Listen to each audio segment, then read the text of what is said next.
In the China syndrome, a reporter stumbles into a major safety concern at a nuclear power plant. The threat of a possible meltdown is obscured by red tape, cover-ups, and intimidation. It all comes down to one man on the inside.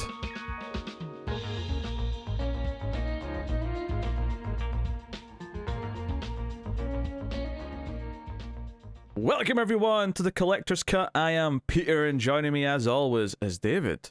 It's dynamite, Morty. Nuclear dynamite.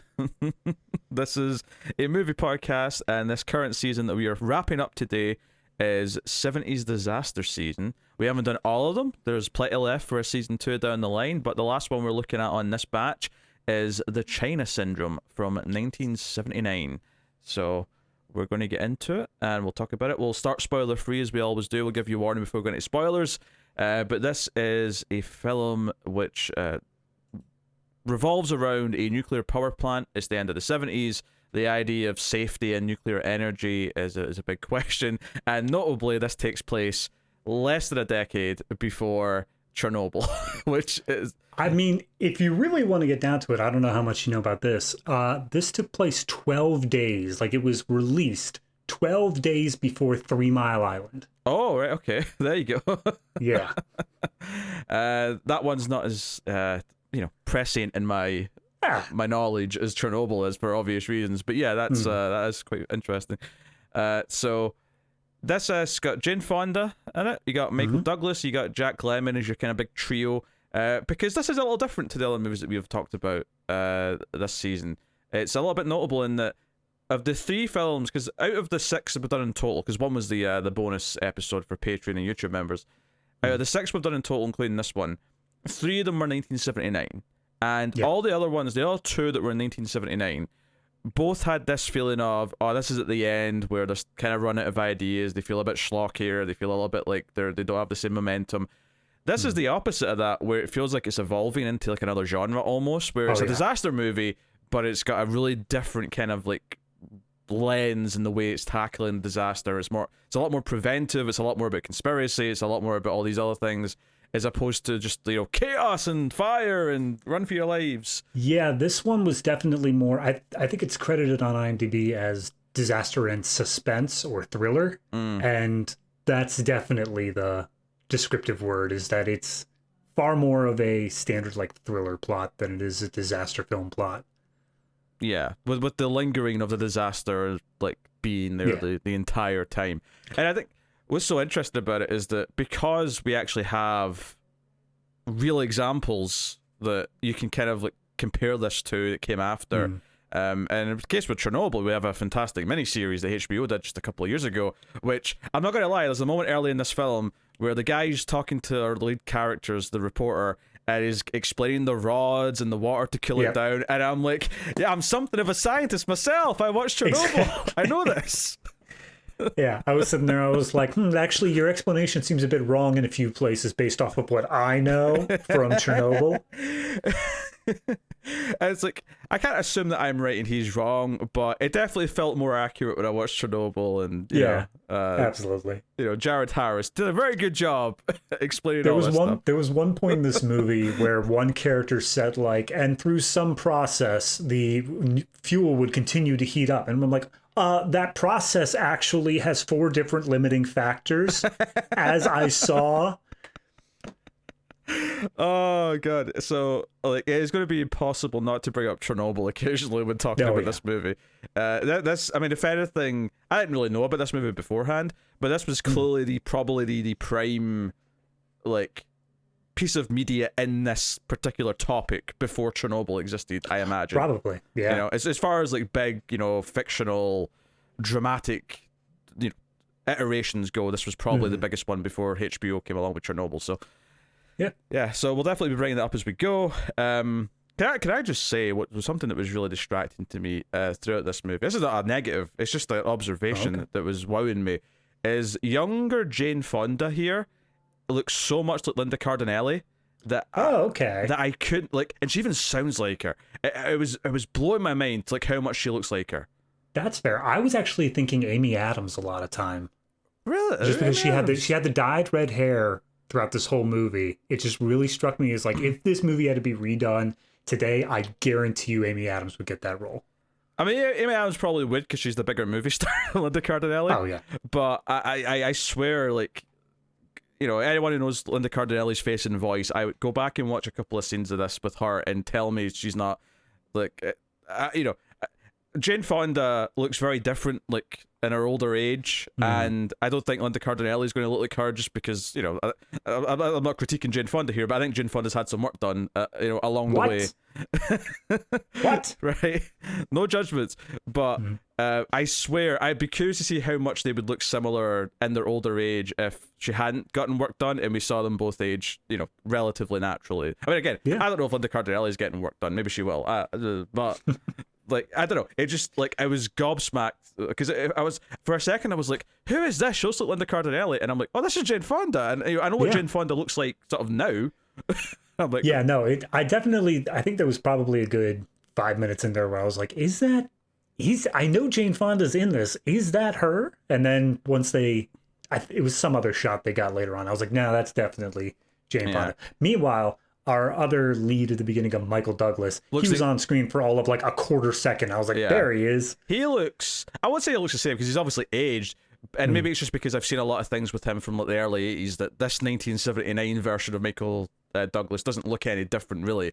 But like I see him and I'm like, yeah, that's Michael Douglas. That's just what he looks like. Whereas Jane Fonda's changed so much. Although on that subject, it took me a second to recognize Jack Lemmon because I know Jack Lemmon from stuff from like the 50s and 60s. So there was like a little minute where I'm like, oh, he's the you know the guy in charge here in the control room, and I'm like, oh, that's Jack Lemmon. And it took me a couple of seconds, but sure enough, it's him. So he did look a little bit different because you know I think of The Apartment, I think of you know Some Like It Hot, stuff like that, right? Of that kind of era. So no. Yeah, I mean, I wasn't as familiar with him, but I definitely, when he popped up, I was like, oh, okay, I've seen the face before. I recognized him as. That being said, just because of the way the titles were structured, I didn't expect him to have such a huge part in the movie. Like, it came to his opening scene where we're introduced to him. He has a big part in that scene, and I was like, okay, he did a good job there. I'm sure he'll have some sort of recurring role, but like, he's pretty much the lead. I mean, throughout the movie. He's a big star from the past, and that's kind of the hint almost that this is going to be a more prominent character. Yeah. And that's one of the main things that I'm saying is different about a lot of these other disaster movies we've looked at is that this is less of the ensemble with a lot of caricatures to sort of like fill out a cast that are all sort of being affected by it, and it's more about, no, we've got three lead characters. Michael Douglas, by far of which is the smallest of the three in terms of like screen time and like importance. Like, he's obviously important in that he drives things forward here or there, but very much the reporter. There's a lot of themes that go along with Jane Fonda's character Kimberly, the reporter. Sexism, and particularly sexism and like, you know, career ambition and things like that are the big themes that are at play with her in this story, and also how the media covers things. Like, that's a big theme in this, which we'll get into. And then of course you have the actual, you know, nuclear power itself. And I think what's interesting watching this from a modern perspective is that I think the opinion on nuclear power as a thing is generally a lot more positive, and I don't think people are as adamantly against it as once upon a time, even though accidents can happen, of course. Like, I don't think, like, in this movie you see people in the background protesting and being like, oh, this is unsafe, having nuclear power. And I think that the general consensus on nuclear power is turned in that people are more generally okay with it, but I do think that basically what everyone was protesting that whole time was, we don't want it near us. Oh, sure. Like, here's all of our kids and stuff. I don't think that's changed. I'm pretty sure most people are like, okay, we would love to have cheaper power, but could you just do it over there instead of over here?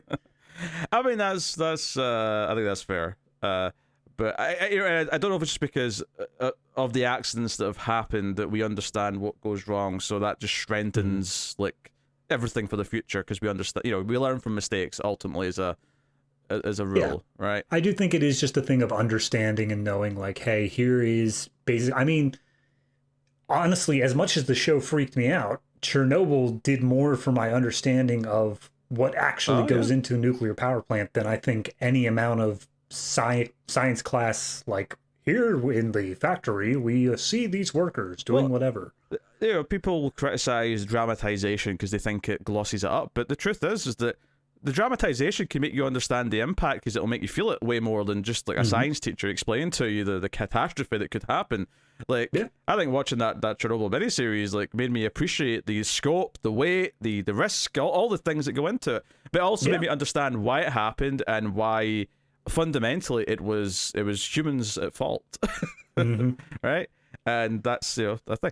So there's going to be a lot to talk about here. There's like 4 sort of central themes to really talk about that I've just kind of went through there that we're going to definitely go into as we get into the spoilers and stuff like that.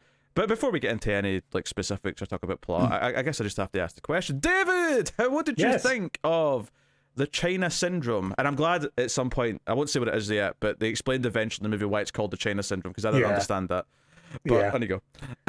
I mean, I don't really want to bury the lead too far on this one. I think that this is probably the best movie we've done.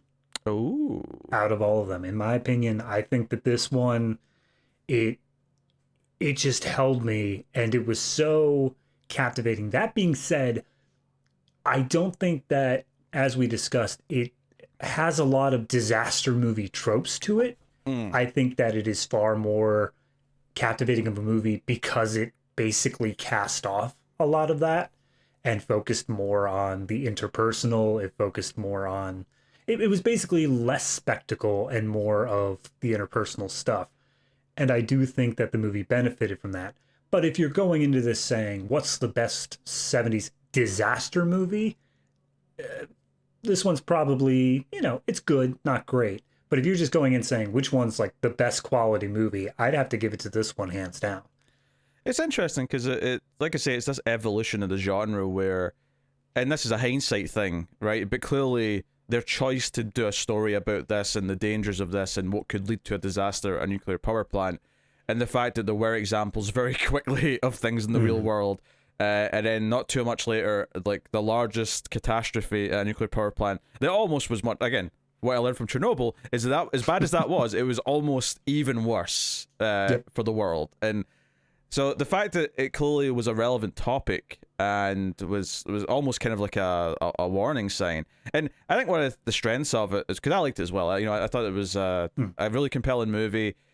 Again, it wouldn't be what I'd suggest first for a disaster movie, although I definitely think it belongs in that sort of lineage because it clearly is this, like, there's this path that goes from, like, typical disaster movies to trying to experiment, and even Cassandra Crossing was like experimental and it was trying to like hit in heavier topics, which is what I liked about that as well. And then you've got this, which is like, no, we're going to talk about something that's a real threat. Like, there really is something people need to be thinking about and be aware of, and a lot of it comes down to accountability and things like that. And fundamentally, one of the main messages of Chernobyl that I think I got from it was just don't ignore things because they're inconvenient and because it'll cost money. And without saying anything that happens in this movie, that message is hit home again. Don't ignore things because it's like, inconvenient and it'll cost money.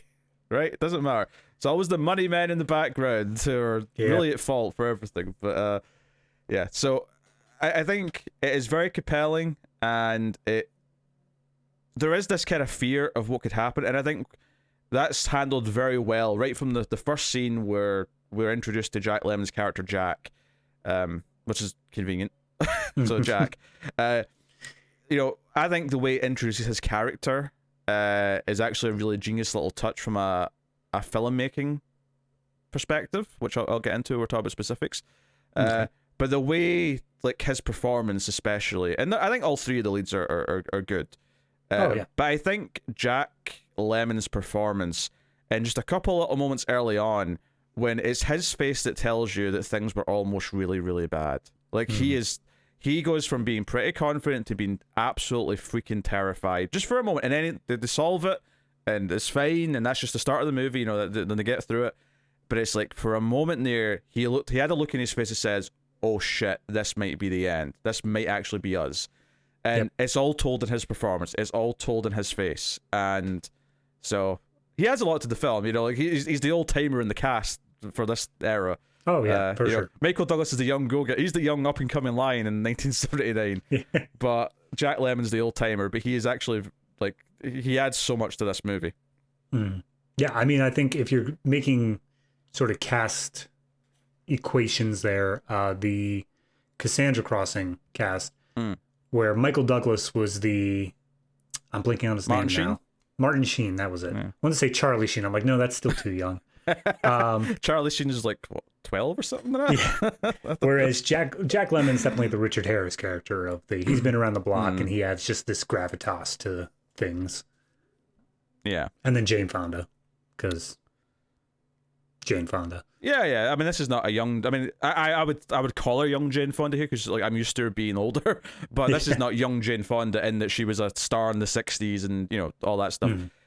But so she's kind of, I guess, in between the two of them in terms of the age range and sort of like stardom and experience and all that.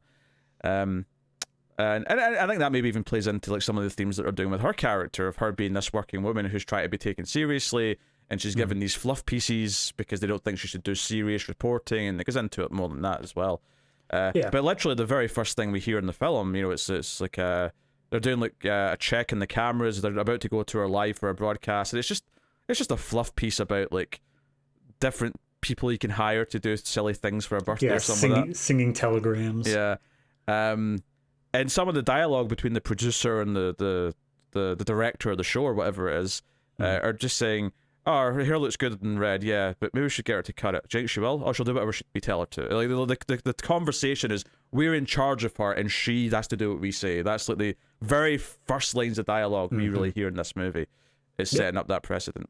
So I do really want to point out just the creativeness of that opening scene, and it bookends the movie to an extent, but a lot is done with this news sort of setup where we have, I think it's the first like 3-4 minutes of the movie. So yeah, it's quite a bit of time. Yeah, you got the so you're basically, if you've ever seen inside of like a gallery at like a TV studio, you'll have multiple monitors, and you'll have the live monitor, which is the feed that's going out, but you'll have other monitors where all the other cameras are looking at. So our opening shot is effectively on I think it's on the right. You get the actual like broadcast that's happening, which at the time is the news anchor sitting talking, and then in the left you've got her at the location, and she's like doing like a mic check there, and it kind of actually, I think I love the it shows you how hectic this life is, because it's like, where's the camera guy? Oh, he's in the bathroom, and they're kind of trying to get him back. They've got like 30 seconds till they go on air, and there's all that, and it's literally everyone is talking over each other the entire time, and then as soon as it's like, all right, 5, 4, 3, then everything just lines up all at once, and you see how like not even 10 seconds ago nobody knew where anything was, and then it just all comes together for this little 40-second spot. And then as soon as the camera's cut, all back to chaos again. I really do have a soft spot for these in movies of newscasters when they don't play it up as this glamorous thing of like, yes, we're truly saving the world here by telling the news. It's like, no, these people are just doing their 9 to 5, and it's hectic and crazy. Oh, and I really do have a soft spot for that. I've never worked professionally doing this, but when I was doing television production in university, we had a TV studio, we had a gallery, and we didn't actually broadcast, obviously, but we were doing it as if we were broadcasting, to train.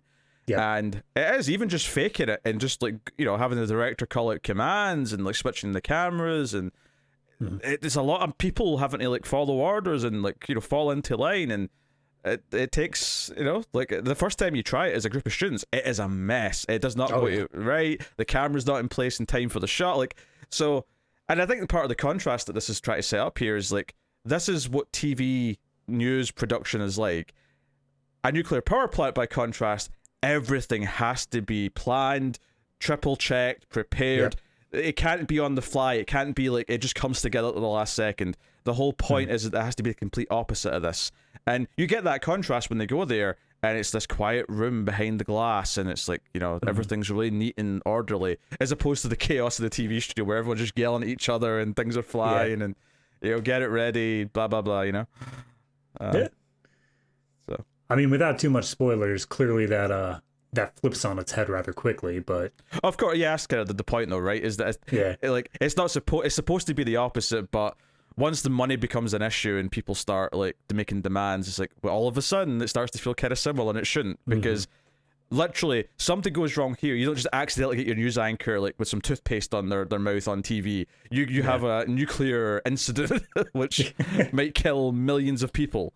So I think the comparison point used was a area the size of the state of Pennsylvania, which is not an insignificant amount of space, but clearly there is this. I mean, again, I don't want to get too much into spoilers as to how this comes about, but there is this weight to it. There is this, yes, they understand exactly how difficult their job is, from a sense of, if we mess up, it's not something that can just be like, oh yeah, well, we just fired whoever's responsible. It's like, no, if we mess up, we're going to be quite literally having to move several hundred miles that way in order to escape. Yeah. So yeah, it's pretty severe, and it really sells the weight of it all. But the contrast between the two industries is really good.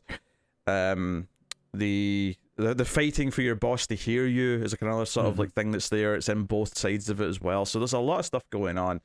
Performance is very good. The direction's really slick in places. I'm not too familiar with the director. I know he did another movie that is sometimes classed as a disaster movie as well from the 70s called Colossus: The Forbidden Project. I actually saw that. It's from 1970. I've seen that. I saw that a while ago, and I don't remember thinking it was really. It felt like it was kind of like if you took this movie and took out all the parts that make it feel like it's still a disaster movie, and it's just a conspiracy. Like, that's kind of what Colossus Forbidden Project is. I remember there's a lot of scenes of people like talking on the phone. There's a lot of like phone calls to other people about, you know, what's happening. But yeah, other than that, I don't think I really know any of his work. So I mean, I've nothing here strikes out as things I've seen, but I have at least heard of Urban Cowboy, because I think it's one of John Travolta's earliest roles. Ah, okay. But that is all I got from that. So I think this may actually be his highest profile, movie. Like I don't think anything else he's made is made quite. I mean, entirely possible. He also apparently did writing. He did even some acting himself. Yeah. But that's a good point. Actually, he only wrote Colossus. He didn't direct it. So that's interesting. But I actually think the director in this is quite solid in places. Absolutely. Quite inventive in a few spots in particular. I mean, as we said with the opening sequence, it's a genius way to not only diegetically give like these reaction shots of seeing how whoever's on camera B is reacting to camera A, but like to hold on that for like 4 minutes at the beginning while still keeping it fresh, that takes some talent regardless. Yeah, and you've got like showing that she's good at what she does, but then you've got the commentary of like talking about her doing her job. You've got the other news anchor guy, and you get the sense of the world that they live in, and then it's like, okay, and then they're off to like the nuclear power plant for, again, it's kind of just another fluff piece. It's like they're going out there for the afternoon just to like interview, their PR guy, and get a little tour, and that's basically it. It just so happens that when they're there, something goes wrong, and that's kind of that's the inciting incident for the whole movie. But yeah, now the introductions are exceptional, particularly for Kimberly, for Fonda's character Kimberly and Jack. Both of those characters get fantastic introductions. So, very good. I'm trying to think if there's anything else I want to talk about before we get into. I mean, the only other thing that I think, it's not a spoiler, so it's not that big of a thing, but it is something to bring up, is the soundtrack or lack thereof in this movie. Oh yeah. In fact, to the point where the closing credits, at least I never watched all of them, but they at least start with no music. No, they are dead silent the whole way through. Yeah. But yeah, there's one song during the opening credits, which is just kind of the theme song of the movie, because of course there has to be a theme song to the movie. I did notice it got a credit, and I just sort of noticed that the title of the song in the credit was the lyric I heard as it came up, and I was like, oh, okay, that's that song, all right. Yeah, I timed that right. But yeah, no, besides that, there is not a single, no like written song, no score, no nothing throughout the entire rest of the movie. It is a sound effect-less film, which, I mean, I can't think of any other film that we've seen on the show at all that has had that. Which, I mean, that's very. I mean, I think they bring up not the movie per se, but they bring up the reporters from the Watergate stuff, right? It's all the President's Men's the movie I'm thinking about, where if I remember correctly, that movie's pretty light on music as well. And I think part of the reason why they do that is to, I don't know, give it this sort of documentary real feel, where it's all just very kind of on the ground, fly on the wall camera kind of thing, and that's even what the opening does. Like the idea of just opening with a camera looking at the two monitors and hearing all the dialogue, it gives you the impression you're just sitting in the control room, just hearing all this unfold. And then it does get more dramatized as it goes with the camera work, but it keeps this idea of everything's very grounded. So it makes the threat, when they react to the threat, it makes it feel even bigger, because it's like, oh shit, this is real. This is this isn't music swelling with a countdown timer. It's a blue beam of light getting up to the sky, and you're not waiting for that dun dun dun dun dun dun dun dun dun. No. So no, it's pretty good. It's very different from the other films that we've watched, and I think it sticks out to me that the ones I've liked the most after Poseidon Adventure in this season have been the ones that have been different, which is this and Cassandra Crossing. Yeah, for sure. I mean, this does. I feel like this movie pulls a little bit from everything we've watched, ignoring Big Bus, unless you really want to go nuclear being the thing that it pulls from. Technically they were nuclear powered bus. Yeah, so this really is just pulling from everything that we've done so far. But it just really, I don't know, this one just feels like it knew exactly what film it wanted to be, exactly the story it wanted to tell, and it didn't have to make any sort of concessions the whole way through. It got to do exactly what it wanted. Yeah, because like with like other films that we've done, it always felt like there was a little bit of concession of like, oh, we want to set the entire city on fire. It's like, okay, well, you can have one city block, and that's what you get. Or with the Big Bus, it's like, okay, we want to do this hilarious thing of, oh, this bus is doing all these crazy things. It's like, okay, but they still need to be like physically possible to do. There was always a concession somewhere along the way of the disasters need spectacle, and you can only go so big in camera, at least. And this one, it just, because of the way they structured it, it was just, no, we know exactly what we can show, and we have managed to show everything we wanted. So, I would argue there's almost no spectacle, because it's kind of, it's more about the threat of the big thing. The big thing that could happen is so monumental that, like, unless the movie was going to have like a really, really surprising ending, which I was kind of half expected at one point, like, unless the movie ends with California being uninhabitable for like ever. The movie ends, Jack walks over to the phone. Get me John Connor. That'd really be predicting the future, given this came out 5 years before Terminator did. But because the threat is this, it's almost like a existential threat movie in many ways, even though it's a very real thing that could happen, and the world has proven that it very well can happen. It sort of treats it as this existential like thing that we can't imagine or comprehend just how big a deal this would be, and that's why it has to be taken so seriously. And the characters in this film who are sort of fighting to take it seriously and saying that there's something going on here, we have to deal with this.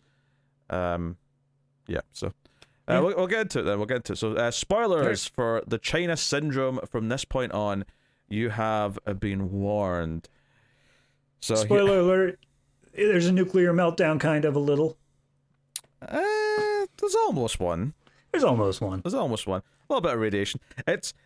I mean, first thing I want to talk about is the way they try, because I love when they go to the plan, right, and you get the little lesson in how the reactor works, and the guys get his pointer out, and he's talking to them, and then Michael Douglas is making fun of it when he's, because he's getting a reaction shot, which again made me think of like shooting documentaries when I was in university. All this little thing he was doing. I noticed there was no diffusion paper on his lights though. This is maybe a bit technical for I thought, why is there no paper on the lights? It's weird. This is just raw lights. Did they not have that in the 70s? Nope. back in the 70s, you took the full dose of whatever's in those lights. No soft boxes or anything? What's Nope. up? Anyway, they get taken to, there's like a sort of a gallery position above the control room. You can look down, and there's a sort of window, and they're brought in there. They're told they can't film, although Michael Douglas slyly kind of has the camera on under his arm. Which can I point out real quick? The whole reason they're brought to that gallery is they specifically say, like, we don't have enough light down here. We can't shoot anything. And he's like, oh, don't worry, I've got a much better place. And they bring him up to this gallery and then immediately tell him, like, oh, well, we can't shoot in that direction. We can shoot in this direction. Meanwhile, the other direction is like a blank wall. Yeah. And it's like, okay, I don't think you quite know shot composition there, Gibson. But what I love about this is that we're just watching from their perspective. It's through the glass, and they're just they're getting some more fluff from the PR guy, and there's a moment where the alarm goes off, and when the alarm goes off is when we transition to the other side of the glass, and all of a sudden this is where Jack Lemmon becomes a character, because now we're with them in the control room and we're following them reacting to this alarm. Yeah. And I think that is such a good like I felt it in the moment, whereas like, oh wait, now these are characters that, like, before we were with the reporters, and now they're on the quiet side of the glass and we're with them, because this is where the real thing's happening now. That felt great.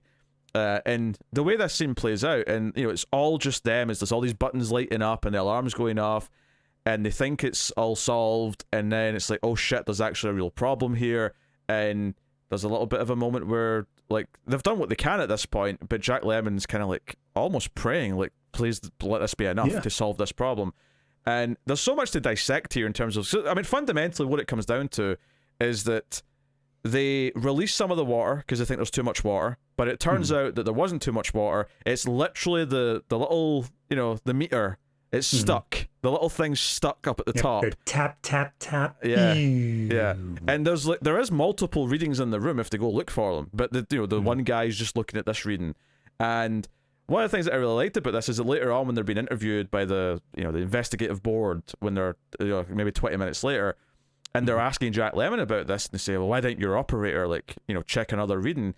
And one of the things that I love that this movie does is that it treats Jack like a fallible human being. It's like, you know what, I should have checked too, because I didn't think that, I should double check with another meter. I took that as gospel that this was the right measurement. But it wasn't even him like falling on the sword for his subordinate. It wasn't him like doing no, blame me, I'm the one. He was literally like, they asked him, why didn't you do this? And he's like, I genuinely can't tell you. Like, I have no idea. I should have. He should have. I don't know. Yeah. And if it plays into stuff he says later about how the system's designed to have mistakes. Like, there can be mistakes, there can be 3 mistakes, 4 mistakes, but the system's in place to always kind of eventually catch it so that it stops things from going wrong. And he always believes that, even to his, even to the end of the film, he always believes that. And the problem for him morally as a character is that at a certain point, the company in charge isn't following the system, and that's when he sort of takes up umbrage. So, there was a risk this movie was going to be very anti-nuclear power, and I don't actually think it is. I think this character very carefully skirts a line to a point. Yeah, I don't think that it is anti-nuclear power in the vague sense. It's just in the applicable sense, where it's like, okay, yes, there's nothing in this movie that says nuclear power is this evil, horrible thing. However, they do put the 2 and 2 together of nuclear power can end the world, and people are inherently greedy in that sort of position. And they're like, are these two really able to live with each other? There is an argument to be made, I suppose. But like I think with his character, it really sets up the idea is, no, there's nothing wrong with this as long as the rules are followed. And the problem is when people aren't going to follow the rules because it's inconvenient. And, so... But like in this scene, like he has this moment where they realize this and they're like, shit, why is there still something wrong? And then like, oh shit, we only have one pump left to pump water in. That might not be enough. And it's just kind of a miracle that it's just enough and no more to cool things down so they don't have a meltdown. And it's like, okay, we got through it. But like I said, his performance for that like those like 30 seconds where he thinks, oh shit, we might actually be screwed here. Like, you don't have to understand the science of this. You don't have to understand the ins and outs of everything they're doing. His performance throughout the entire scene tells you what you need to know about this. that was the one thing I've been very critical of because I'm not as familiar with 70s films, is the trend in those movies to just hold on a shot, to just show us things that any other movie in modern day would just assume the viewer got. Like in this particular movie, there was one shot where they said, yes, come this way. And then we watched them as they moved their way down the hallway over into the elevator and then got on it. Whereas in a modern movie, I feel like it would just, we assume, we know they got on the elevator. They don't have to show us the walking to part. But for that scene, they held for like the full 30 to 45 seconds. No words being said, just watching this little needle like start to bob up just a little bit. And it did so much work, so much in that scene of just waiting for this pin to just move ever so slightly. It was a fantastic use of shot composition. Yeah, I think everything in this sequence is shot beautifully. And the guy played the actor Wilfred Brimley, who is a relatively well-known name actually. He has diabetes. What?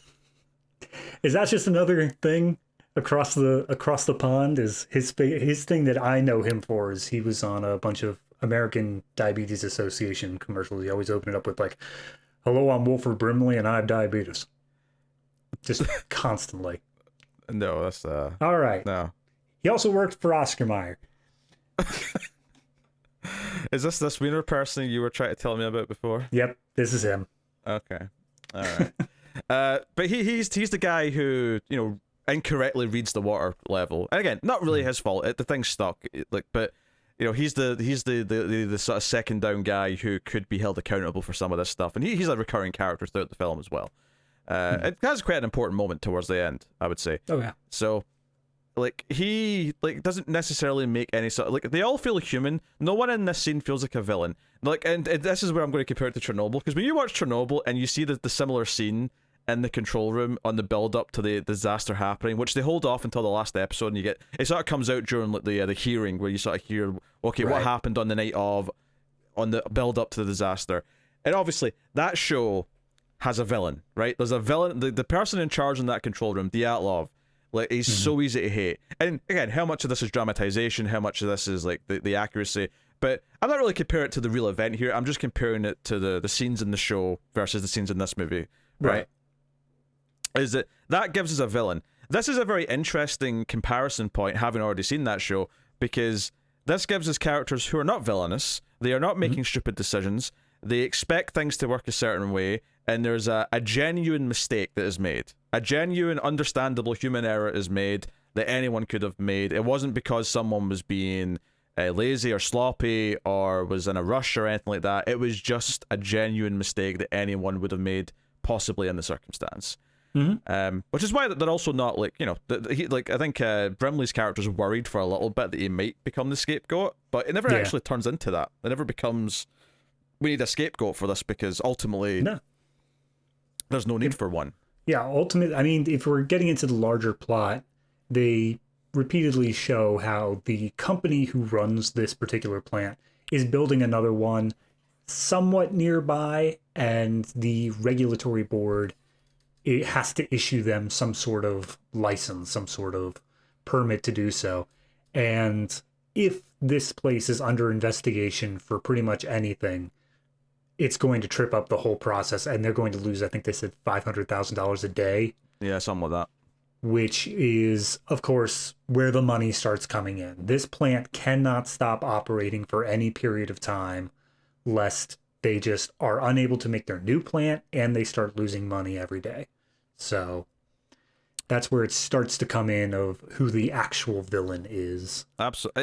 And do you know what I kind of love about this is that, so in this scene, you've got, every so often it'll cut back to Michael Douglas with his hand on the camera, and they're watching this, and they've got this footage, and they're driving sports, especially Michael Douglas, who is adamant, because she's kind of willing to let it go to a point, because they're like, hey, this is technically illegal to film in here, they're kind of protected by law, we're doing by showing this is breaking the law if we show this footage, and they say we can't do this. And Michael Douglas kind of has a bit of a childish fit about it, and demands that something be done. And what I think is really interesting about this part of the movie's premise is that Michael Douglas, and to an extent Jane Fonda's character, but especially Michael Douglas, are convinced that there was something more to what just happened here because they look scared. Because much like us, they're seeing it without hearing what they're saying. They just see their faces and they think it felt like something very serious almost happened there, and it looked like an accident happened. And everyone's kind of okay after the fact and whatever. I kind of love that they're technically right, but they're also kind of wrong in a weird way. And I love that. That's where I love Jack's character comes into it, where he explains, yeah, what happened wasn't good, but the system was in place to solve it. The real sort of threat for him is that there was a little tremor in there that he couldn't account for, and that bothered him. So when they did they have to do a check after all this happened. And when he looks into the check later and finds out that they didn't check properly and that the x-rays they've taken are actually just photocopies of the old x-rays, and he notices that, it's like, no, there's a warning sign there, and my job is to recognize the warning signs and put a stop in place to this. Yeah, no, I mean, just to get the full picture here, the event as a whole started because of an earthquake. It was an actual honest-to-God earthquake. They had a broken relay or something like that, which was what caused the thing. But as you said, there was just this tiny little tremor afterwards that everyone was like, oh, well, it's just aftershocks. And Jack Lemmon's character was like, no, I live in California. I know what aftershocks feel like. That wasn't an aftershock. And basically the entire movie is him just unraveling. He goes through all these records, he goes through all these different numbers and whatnot, talks to different people who like manufactured the stuff, and just discovers shortcut after shortcut that was taken during the manufacturing of this plant, which reveals that it doesn't pass very basic safety checks. Yeah. And as such, the entire plant needs to basically be shut down so that they can do these safety checks. Yeah, and then reinforce or replace that, and it needs to be up to stuff.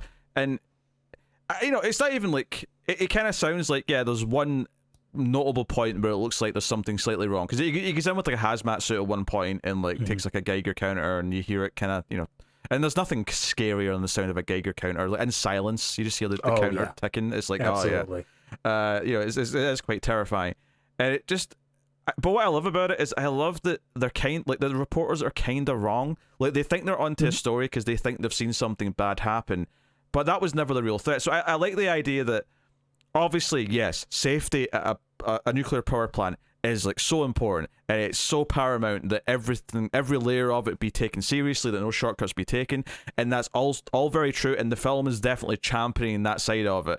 But it's also saying that if you don't know how one works, you're probably going to like assume there's things wrong when there isn't.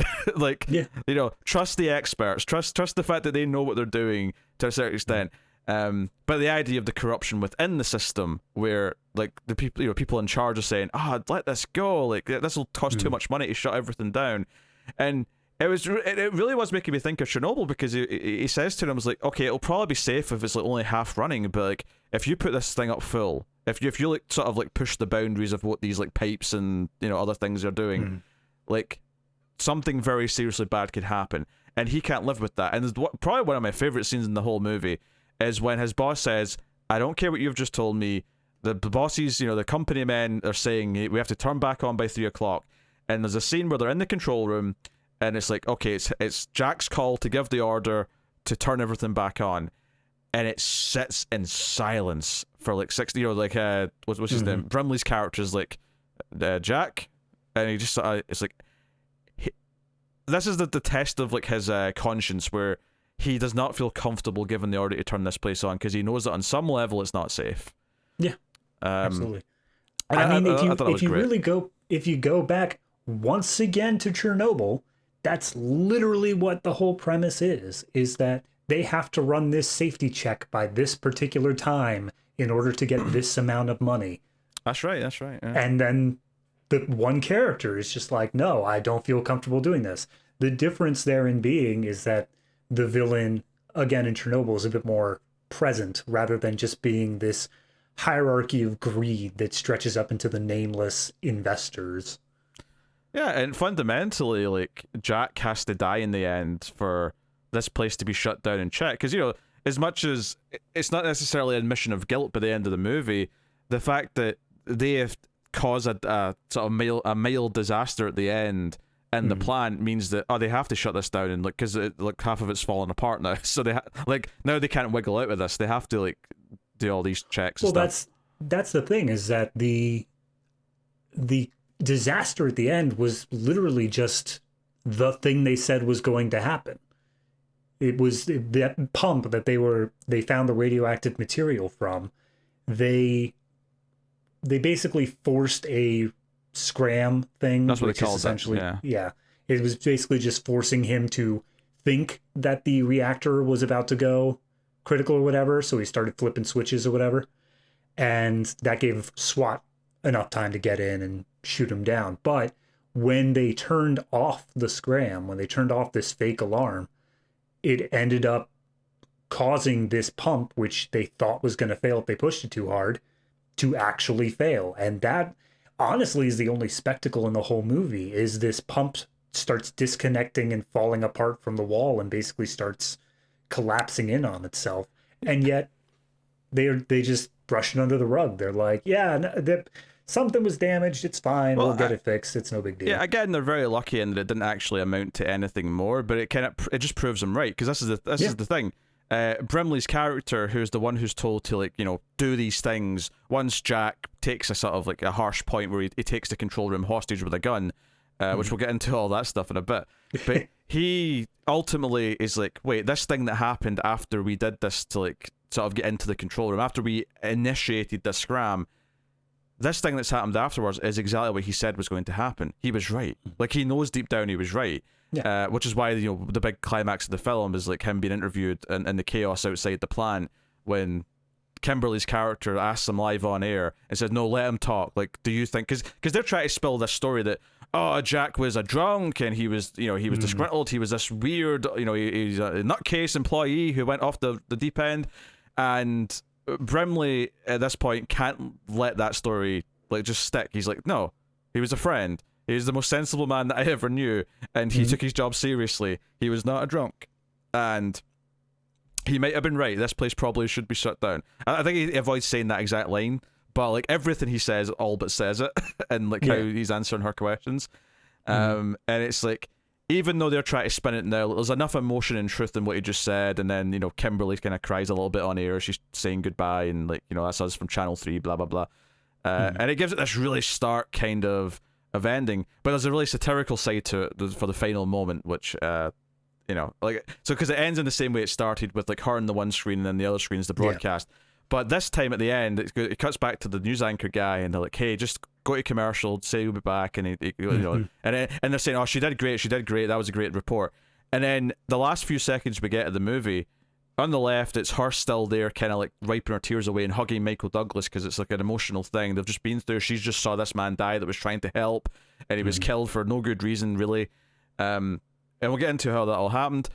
And then on the right hand of the screen, there's a commercial for a microwave, and it's just, first of all, the idea of nuking food obviously is like the kind of the silly part of it, but this idea that even everything that is funding, everything that is driving the news corporation to broadcast these things, as much as our main characters nobly trying to like get this story out because the people need to know that this is unsafe and that shortcuts are being taken and something has to be done about that, what's funneling all that is commercials for microwaves, because it's all about money to sell advertising, meaning that the news corporation, the TV station, is just a part of the same chain that the power company and the I think it's a construction company that actually own the power plant, but regardless, same thing. So yeah, I mean, it is. I think, which one was it? It was the Cassandra Crossing, I believe, which kind of ended on that same sort of note of like, the government did this horrible thing, but it was just doing whatever. This one, I feel, had the same sort of ending tone to it, of just this stark sort of making you question, is anyone here truly in the right? If that makes sense. I don't know if I'd say it's saying is anyone who truly. I think the individuals are. But I think it's pointing yeah. out that no side of the system is like, right. No sides. Yeah. 'Cause I don't think it makes me go, oh, Kimberly's not in the right, or Oh no, of course not. or the motivations. I mean, Jack especially, like, he feels like a hero in this movie. Like when he's like conflicted about turning the plant back on and he does it anyway, you're like, oh god, that hurt him inside, and now he's going to be motivated to like do something about it. Like he's going to be motivated to keep going further with it. And sure enough, he contacts Kimberly. In fact, they come to him, and there's a great moment where, and this kind of goes back to the point I was saying that I really liked about it, is how they think they're onto this story, but they're wrong about what the story actually is. They're saying, hey, like, why don't you tell us the truth about this accident that happens? Like, no, like, nothing that happened that day, like, the thing with the pumps, it was all fine, that's not the problem. And it's that sentence where Michael Douglas just looks up and goes, wait, what do you mean that's not the problem? And that's kind of the point, is that they wouldn't get what the actual problem is, but he does, and he starts to kind of like explain what it is, and that no, it's not safe because now it should be shut down because it's not passing safety checks. They're not doing the safety checks because it's inconvenient and it'll cost them money. That's what gets us into the whole conspiracy part of the movie, where we get like him being chased in a car when he's like driving to try and present evidence to a hearing, like, because it's the sound guy that works for Michael Douglas who's got the X-rays at first, and he gets run off the road. And I suppose this is probably the most spectacle thing that really happens when I think about it. Yeah, it's a big car crash scene where he goes off the side. Honestly, that was where I started getting just a little bit iffy, and I thought it was still very well done. I thought it was a great sequence and whatnot, but I was so into this sort of him going around trying to figure out, like, okay, here's this level, and I think that it's, for instance, as we keep going back to it, Chernobyl, it did a great job of exposing these mistakes, and yet somehow they are still covered up. And it's not through any sort of brute force or anything like that. It's just through propaganda and lies upon lies upon lies. This movie, however, decided, like, okay, they have these scans that will unequivocally prove that there is fraud and will need further safety checks. And so their plan is just car chase. 2 car chases, to be specific. I mean, I get what you're saying. I mean, I think in Chernobyl, even the idea that they're all been watched by the KGB, and any time if they do go out of line, they'll be taken away, and, like, so I don't think that it's unfair to say, or it's fair to say that there's none of that threat in Chernobyl as well. But I guess I just prefer the threat rather than actually seeing it carried out. Sure. I actually really like the second car sort of chase sequence, though. It's a great sequence. I just didn't think it fit well. Well, what I like about it is, and why I do think it fits, is because, so Jack, when they find out that the sound guy didn't make it with the evidence, right? It's like, shit, I need to go down there. And as soon as he leaves his house, he notices this blue car following him. And we get this fun little chase where he's going on and off the highway, he's trying to like lose the tail, and you think he's lost him for a little bit, but then they pull up next to him on the highway, and he's like, shit. So his plan then becomes to get to the plant, because the plant's obviously got heavy security. He drives through the gate, and then the gate shuts, and then this mysterious car following them can't just saunter on in. And what I like about that is that it's kind of like this action he takes at the end, where, because not only will none of his superiors listen to him, which is what they're supposed to do. This is supposed to be simple. He's supposed to go to his superior and say, there's something wrong, let's fix it. And then I go, yes, that's exactly what we should do, let's fix it. That doesn't work. I'll go to the press. Oh, you're going to leak things? We will kill you if you try and leak things out. Okay, well, it pushes him into this corner where the only way he's going to actually solve this problem in some way is to take drastic measure, which turns out to be taking the gun off the security guard and taking control of the control room and kicking everyone out and saying, I want the security camera here, I want the reporter in to come and interview me here to get this information out. And they broadcast some of an interview, but they because of what they're doing with the SWAT team and that, it cuts them off. Oh, to be honest, it doesn't exactly look that great in the nuclear power plant. The last thing that the audience at home is going to see before it cuts off is the alarm going off as if there's something happening. Oh no. If I was watching that live, I would immediately be in my basement. There is no hope for that. That one scene though, I think, so I really do want to praise the film for they talking over each other, and like it didn't feel like a stage play. It felt like real dialogue between the people, and that was throughout the movie. But I did, at the end of that scene, it was obvious that they only gave Jack Lemmon a certain amount of material, because he got to the point where he was like explaining what the event was, and he was using very technical terms, and then he never got to the point. He never got to the point where he said, they fraudulently did this thing and we have evidence of it. He just kept on repeating over and over and over again. It's like, oh, it's too complicated. It's too complex. I can't explain it. And he said that for probably a good like 30 to 45 seconds until finally he was like, however, and then the alarm goes off right then. And it just kind of felt to me like he was killing time. Like, from a meta perspective, because he literally kept saying the exact same 2 or 3 lines like 6 or 7 times. I think, well, I mean, movies are edited though, so I think that complaint is less to do with he was killing time and more that they chose to leave that in. True. Because they can just cut that down in the edit if they want to make it feel shorter. That's not so. Yeah. I feel like the point is that he's flustered. The point is that he's having a hard time getting what he's saying out, and it is kind of complex what he's talking about. So he's like, "Oh, I'm being too technical. I need to try and like make this more clear to people." He needs the red and the blue cards from Chernobyl to like explain the problem. But yeah, he's trying to get this information out, and he's obviously failing. And it is quite horrific that he gets shot in front of other characters, and they have to come in and press some buttons where his blood is literally on the control panel. And you feel the starkness of it, and like the ending does have that kind of bittersweet of like, okay, he had to die for action of some sort to be taken that they can't avoid, and they're still not. I mean, the company and the people in charge of the company that are constantly fighting against it, they've not learned any lessons here at the end. Oh no, like they still have. I mean, they've been forced into a position now where they're going to have to like do, because because part of it's actually broken apart. Like, I mean, like the place is going to be shut down for a while now. Like, they can't turn it on.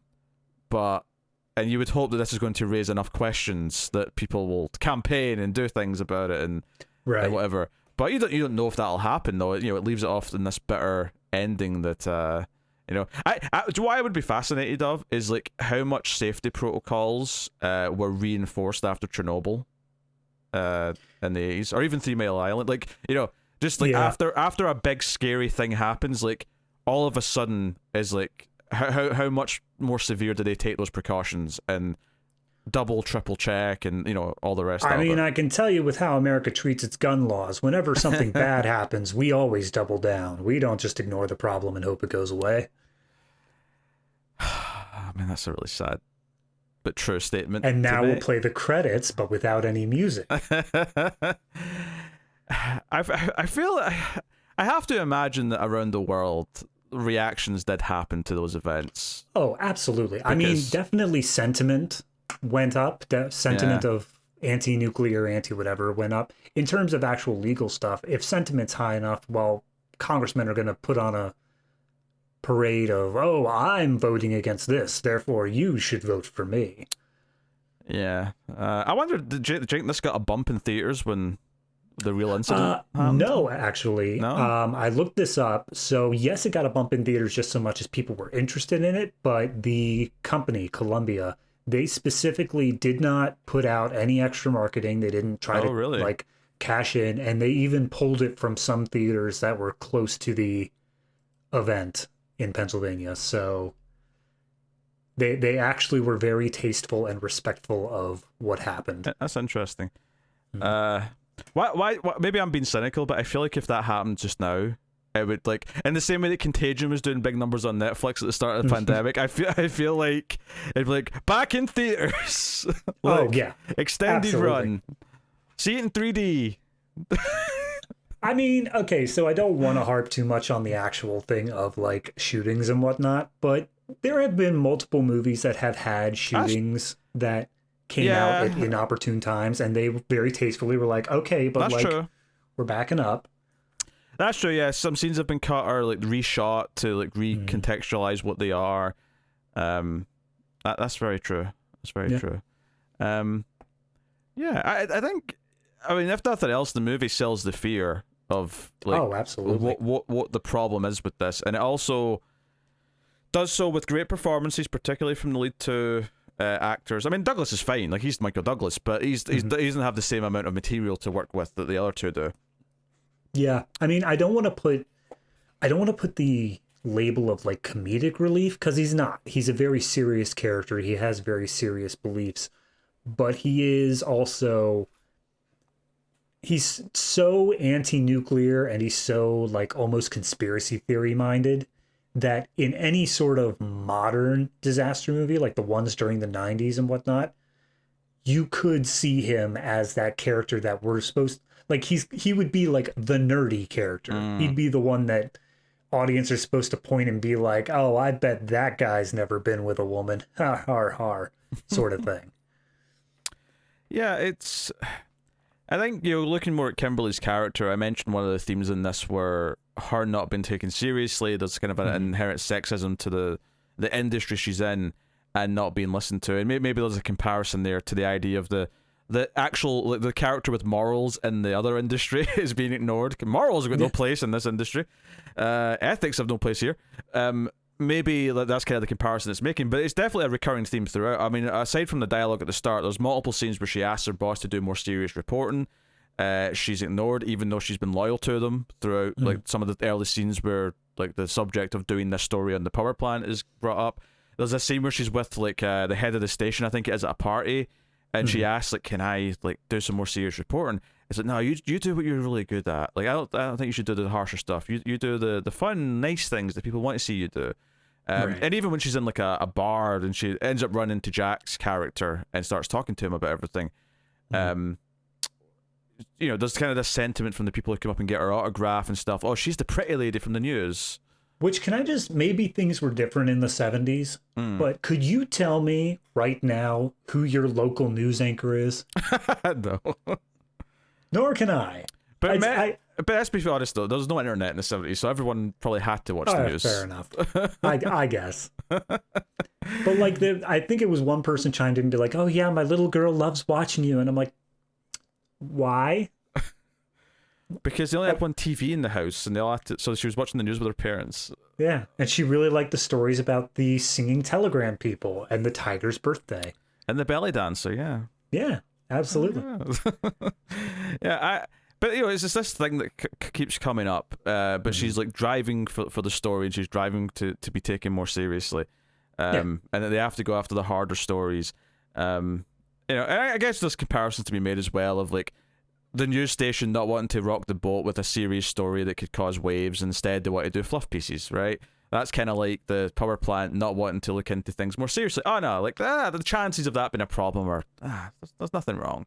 Just flip the switch on, make some money. I mean, it comes down to a thing of the station and the company, the nuclear plant, both being representatives of basically the status quo, the thing that is working for them. And our two leads are agents of change. They're things that come in and say, maybe we should be doing this differently. Maybe something here needs to change. And it is everyone fighting against each other. I think more notably, though, is that they're both characters who seem to be happy enough to work within the rules of the system they're in, and it's not until they're faced with opposition that they don't expect, because they shouldn't expect it, that they're forced to be agents of change. I think she's willing to work up this ladder that she's presented with. Just like Jack's character's like, yeah, I've been here for, since before the plant was built, and I love this job. I love what I do, and like I take it seriously. And then all of a sudden, he's faced with this harsh reality of no one else wants to actually take this precaution, this safety, like this warning sign that he's noticed. No one wants to take it seriously. So it's this idea of like, these are characters who were basically happy to be part of the system, and then the system just along the way sort of like started to disregard them the second that they just didn't quite line up with what the company line was. They followed the rule book, but they didn't know there was a special secret rule book when money was involved. Yes. And they have to come up against that. Yeah, there's like the public sentiment that these places will, like any boss have said, this working here, we're like a family. Oh god. Yeah. Anyone who says that, that's kind of outgoing message that these places, particularly in the film, are kind of portraying. But I mean, not the family part specifically, but something akin to that, where now you actually want to rock the boat with a legitimate reason. Oh no, now we can't abide by that. And I think that exploration, definitely that part of counterculture is definitely in this film. Michael Douglas is kind of already like, if anything, he's too gung-ho about it at the start of the movie for no reason. Yeah. But, that doesn't mean to say that it's not a valid like questions that he's raising, or that people shouldn't be asking more questions. But, yeah. I mean, I do think Michael Douglas's character is supposed to represent the truly outside the system people, whereas our leads are in the system, but not quite just yes men. They are willing to actually put in logical thought. Michael Douglas is 100% outside on both things. He doesn't believe in nuclear power, and he kind of hates the heads of the station as well. Well, even literally, he doesn't work there. He's an independent contractor. He's not employed by the TV station. There's even a line from the boss who's like, I didn't even realize he didn't work for us until I tried to have him fired for calling me an asshole. So, yeah, I think it's use of all these elements, like, and I think it's good that we can look at this movie and like maybe it has a bit more. I mean, Cassandra's Crossing had a bit of meat to it as well, actually, surprisingly. This one is less surprising in the sense that if I knew exactly what it was about before I watched it, I might have predicted that it was going to have a bit more meat to it. Oh yeah, also, if we're getting close to the end here, we may want to explain, what does China syndrome mean? Oh yeah, of course. So China syndrome, basically the idea is that if it overheats and there's a meltdown and it melts down through the floor of the plant and goes into the ground, it'll keep going. And it's called China syndrome because the idea is, at least in this part of the world, it would go all the way to China, because it would go through the earth, which wouldn't actually happen. The truth is that it would hit the water, and the water would, vaporize. Yeah. So, which is a big plot point in Chernobyl as well, is that you don't want it to go down to the water. That's a problem. So, yeah, weird. I guess it's specific to this part of the that part of the US, because I feel I mean all the nuclear reactors in China call it America syndrome. So apparently, yeah. Yep. Because I feel like whenever we talk, like in the UK, whenever we talk about going through the Earth and coming out on the other side, it's always Australia we bring up. But I don't know if that's accurate. Like, I don't know if you actually put a line through a globe and did it, it would actually do that. But I remember looking this up when I was like 12. I couldn't tell you. I mean, the sad truth is, it's probably just the middle of an ocean somewhere. But... Oh yeah, nobody gives the Pacific Ocean enough credit for how massive it is. You're probably ending up there. But yeah, so I think it's a really interesting film. It sells the fear of a meltdown, or how catastrophic these things can be. If anything, I was surprised, when he had the hazmat suit on and he sees some of the leakage and his, the Geiger counter's going off. I was almost surprised there wasn't more stuff with radiation brought up after that. I was surprised that was the extent of it, because I was like, oh, this could be the entire back half of this movie could be, there's a radiation leak at the plant. And especially because they the way that they described and the way I understood it from Chernobyl, the pump system, the water that gets pumped around, I don't think is supposed to be that radioactive. It seemed like the thing that he was focused on with the Geiger counter was a solid object as well. So I'm not sure what we were supposed to be looking at there. But yeah, no, it was basically, I thought that the whole issue was that this pump, obviously if a pump doesn't work, then it's not going to be able to cool down the core, and that's a horrible thing to happen, especially if it happens when you're not expecting it. But it seemed like the way they were playing it was that if this pump broke down, immediately radioactive things would just be released. So I'm not sure if the end of this movie, there with the pump breaking down, there was actually a radioactive incident and we're supposed to follow on from that, or if it's what I thought formerly. I didn't feel like it was saying that there was an actual radioactive leak at the end, because it felt like the tone was more grounded than that. I didn't feel like it was going for, there's this secret disaster that's happened. But yeah, I mean, obviously I'm sure there's some science things in here that are probably a little off. Things that are tidied up for it being a movie or whatever. But definitely there was enough terminology that I was hearing that I was like, oh yeah, I remember them talking about some of this in Chernobyl, that I was like, okay, there's definitely some like, realism to this. Maybe not all of it, but there's definitely some parts of it that are. So yeah, good performances, good direction. Like I think Jack's character ended up being a very interesting character by the time it became him being conflicted, and this idea that he believes in the system and the system works. It's just that people inside are starting to like not want to do it, and that's what the problem is. It's not, the problem isn't that it in and of itself is unsafe. The system is fine, but they're abusing the system, and that's where his fault is. So I appreciate that, and I think that again that mirrors the news station stuff, where it's like, no, the idea of reporting to expose truth and keep everyone on the up and up, yes, that's all very noble and makes sense. But the problem is that the people in charge who are saying this can go on there and this can't have forces behind them as well. Sure, we could have you spend a few weeks breaking down whether or not there was an accident in a nuclear facility, or find out which Disney princess you are on this nice little top 10 list. I can't remember any names of Disney princesses to make a joke, so I'll just move on. Fair enough. By the way, I looked up the opposite of China. Oh? In terms of opposite side of the world, you'd have to be in pretty southern Brazil. Ah, interesting. So it's all South America. So that's all things a sham. Yep. China syndrome doesn't exist. Wake up, sheeple. Yeah, I'd never heard that term before. No, I did Google it, though. It is a pre-existing term. So they didn't just make it up for the movie. Yeah, I kind of gave them the benefit of the doubt that it wasn't them that made it up, but yeah, it's interesting, because I think this movie, because I heard the word syndrome, I just assumed it wasn't, I thought it was going to be a virus or something. Yeah. So when it started, it was like, oh, we're going to a nuclear power plant, I'm like, wait a minute. What's happening? We're doing Chernobyl stuff? Nuclear viruses.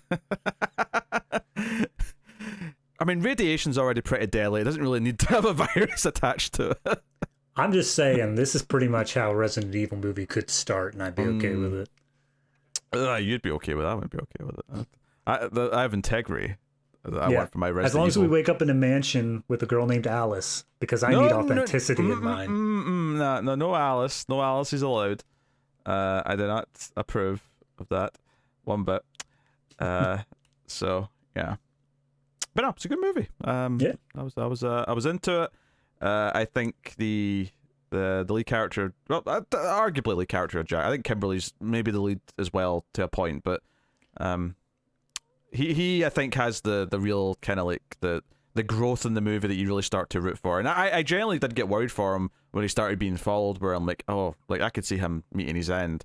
And he does ultimately, but he does it sort of late enough that like his death means something and actually causes some change. I will point out, just a trivia note I saw was that apparently this was the first movie that Jack Lemmon starred in where his character died on screen. Oh, really? Interesting. He never had an on-screen death in his entire career before that. That's a run. Mm-hmm. He's in a lot of movies before this. That's yeah. That's the opposite of Sean Bean. So yeah. All right. What are you rating the China Syndrome? So, as I said at the beginning, I thought it was pretty much on par or even better than Poseidon Adventure. Poseidon Adventure I gave a 7.5. So, in talking about it and really thinking about the movie as a whole, I gotta give this one an 8. I really did. I enjoyed this just that little bit more than Poseidon Adventure. While it didn't have as much spectacle as pretty much any movie we watched for this show, I think that the character development and the art direction of the film more than made up for the lack of big budget spectacle moments. So 8 for me. Yeah. I'm just noticing here on the poster at the top it says, "Today only a handful of people know what it means. Soon you will know." And we're spreading the good word. Yeah. That's interesting. So they're actually sort of marking it as, you don't know what that means, what this title means. Yeah. You have to come and see the movie to find out. I'm also going with an 8, which is the same rating I think I gave Cassandra Crossing. I think this is a tighter movie in that I think Cassandra Crossing is definitely a little messier. I kind of love it for its messiness. and I obviously like the spectacle, and that's very good. This is a tighter movie with a very clear point, a very clear, strong sense of its characters and what it's trying to do thematically. So I'd say objectively this is better, and I might like it a little better than Cassandra Crossing, but they're pretty close in terms of my overall enjoyment level. So, but no, happily recommend. After I wasn't as into the big bus as you were, and obviously neither of us were that into City on Fire. So I'm happy to end on a high note with the China Syndrome. For sure. So that's very good. So that marks the end of a season here. Like I said, there's easily a season 2 of 70s disaster movies that we'll get to some point. For completionist purposes, we are marking this down as making the cut, I'm assuming. Oh, of course, yes. Definitely makes the cut. Yeah. Yes, absolutely. Yeah, makes the cut. So yeah, there will be a season 2 of 70s disaster movies in like, I don't know, a year or so. And that's, the reason why I say that is because we've got a lot of the next year mapped out, and I think there's no room for it. So, nope.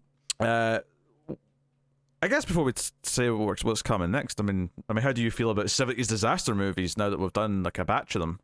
I mean, having this basically be my only exposure so far, I recognize that they had something going for them back then. There was a certain ability to make these films. I think that it was a thing of, we finally got to the point with special effects in the 70s where they felt like, no, we can use miniatures and we can use stop motion and maybe even some practical stuff to bring these moments to life. And it was only once the 70s hit.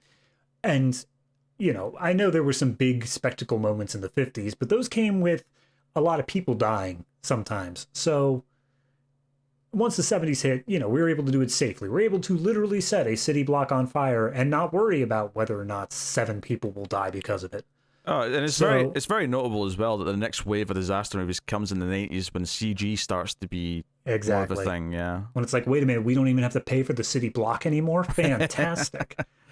But no, yeah, I definitely did, on the whole, enjoy it. I think it was a good experience. I don't think that I would say that it is, markedly a favorite genre where I'm going to be like, yeah, let's look back on old time disaster movies. And by old time, I just mean older than the 90s. So do I enjoy the movies that came out for the most part? Yes. If season 2 came around in a year's time, I don't think I'm going to complain. I'm not going to sit there and groan and be like, oh God, more of these. I think it's got enough variety, got enough spark to it that some good films have genuinely been pulled out of this. Yeah, I've been actually pleasantly surprised with how much variety it's felt like we've had out of this batch. So I look forward to doing the other sort of half of the known ones.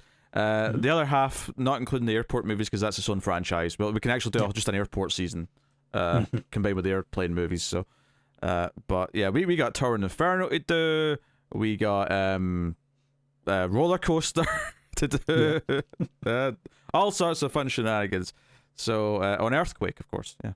Oh. So.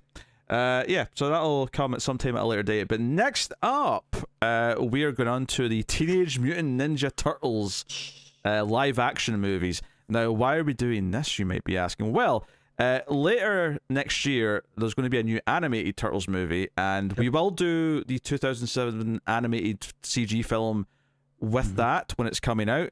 But because of the way the schedule's working out and other franchises we have to do for new releases throughout the year, it just actually neatly worked out that we have a slot coming up after this batch where, hey, we can do the 5 live-action Turtles movies. That's the 3 originals and then the 2 later ones produced by Michael Bay.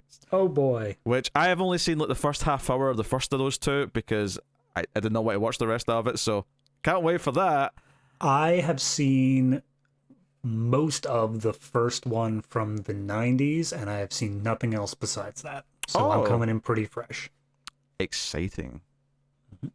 Exciting stuff. So break out your nunchucks and pizza. The only other thing I know, I think, is from the second one with the ninja rap by Vanilla Ice. Oh, of course. Go Ninja, go Ninja, go. Yes. Of course. So yes, Teenage Mutant Ninja Turtles coming up next. So we're jumping to 90s stuff for the next few episodes, and then a couple of 2010s numbers after that. So, Oh boy. I don't know if we decide what the bonus episode for those was yet. We'll discuss that after the fact. But this has been the Collector's Cut. I will take this time to thank our Patreon producers for the month. So thank you to Tyler Hess, Cindy Palacios, Board Now, Christopher Moy, David Brown, Al Tribesman, for being our producers, one of our higher tiers at Patreon. You can, of course, those support us by going over to patreon.com/MailFuzzTV and get some bonuses, including a monthly bonus episode. You can also get it as a YouTube member as well, if you want to do it that way. But you get a bonus episode every month, as well as bonus stuff for other shows that we do on Mail Fuzz Movies, such as the Atomic Cinema Experiment, a sci-fi movie podcast, and Screams After Midnight, the horror movie podcast. So go and have a look and see if you're interested in doing any of that. But of course, you can support us for free by simply liking, subscribing, dinging the bell for notifications, commenting below. All these things do help, as does, of course, rating us 5 stars or whatever the equivalent is on your podcast app of choice. Apple being the most common one, but whatever one you use. Rate us and share us. That's the name of the game. So thank you very much for joining us. We always appreciate it. Hopefully you've enjoyed 70s Disaster Season, and we'll see you next time for some Cowabunga fun. So keep watching. Radical, dude. So keep watching movies, and we'll see you next time.